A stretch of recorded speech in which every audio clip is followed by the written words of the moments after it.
Madam একটা গরু আছে, কিনবেন? ভালো তো? হ্যাঁ হ্যাঁ চলো।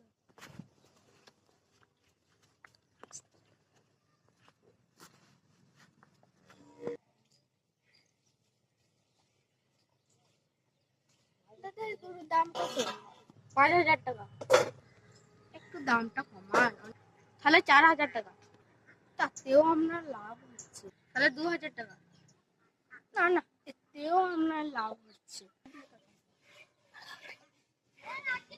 ঠিক আছে, এবার 1,000 টাকায় তুমি নিয়ে যাও গরুটা। এতেও আমরা লাভ হচ্ছে, আরো কম করো। এবার 500 টাকায় নিয়ে যাও, যাও 500 টাকা ফেলে আর গরুটা নিয়ে যাও, যাও। এতেও আমরা লাভ হচ্ছে। মায়ের গরু কিনতে হবে না, মায়ের